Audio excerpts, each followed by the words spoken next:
pretty good idea of where I want things to be on this Disney oval. But before I go much further, I need to bend these straight sections of GarGraves Track into an oval that will go around the castle and beneath the third level through two tunnel openings. To bend these straight sections of track into a curve, you have to bend the metal a little bit and then loosen the ties. Spread them apart and rearrange them so that the spacing is even.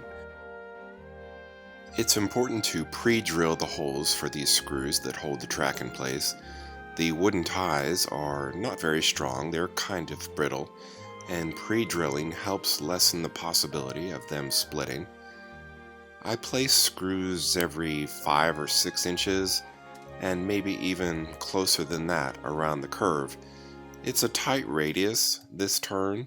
Maybe it's a 15 or 16 inch radius, so it's pretty tight for a longer train to navigate, but I won't really be running anything too big on this upper level of track.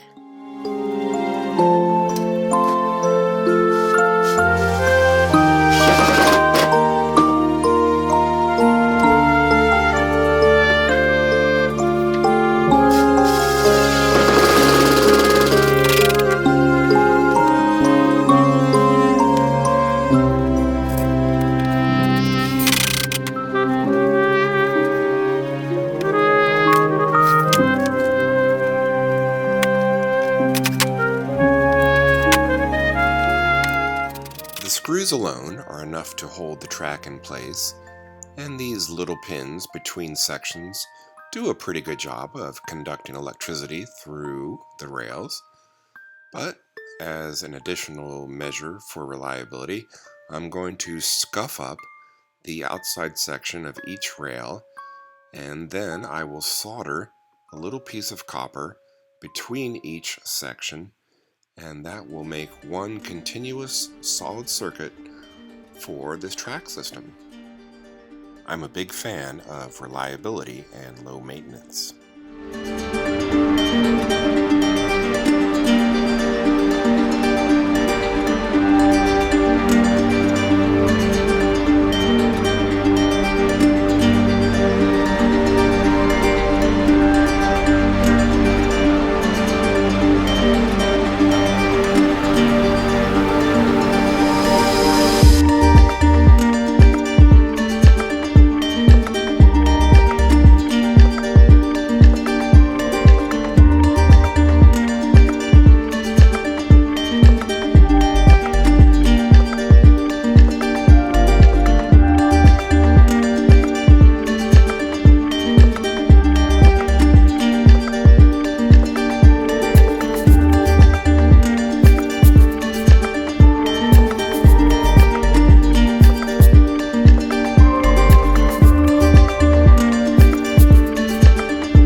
With this third oval of track now completed, I can turn my attention towards the tunnel area that goes above this second level.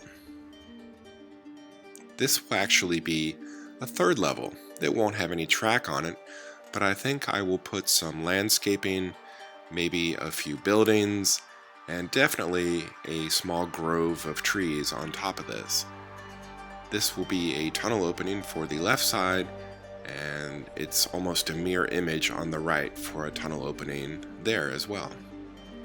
I'm using a polyurethane glue here because the back side of the plywood is unpainted, but the third level itself was painted black at one point, and this polyurethane glue will do a good job of holding the two different surfaces together.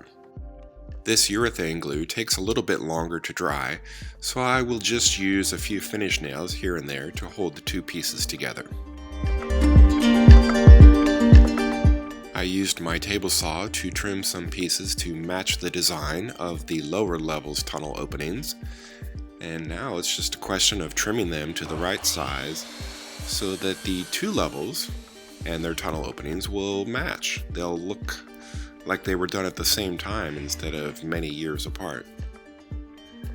Because this is untreated, unpainted wood going on top of other unpainted wood, I switched to this yellow wood glue, and that will do a good job of just holding these trim pieces to the plywood behind them.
Since I have my sander and some wood filler out already, it makes sense to fill this crack on that piece of plywood that forms the inner circle inside that third loop of track.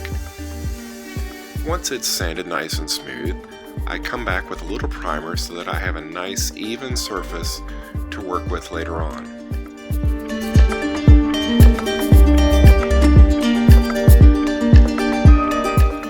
The forward-facing section of the third level also gets a coat of primer, and after this dries, I think I'll give it a light sanding and even do a second coat.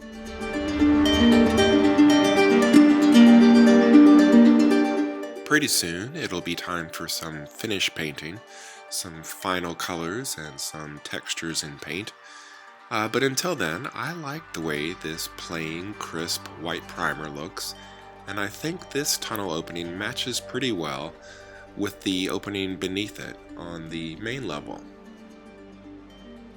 Thanks for watching. Please like and subscribe, and until next time, this has been Bob's Workshop. Take care.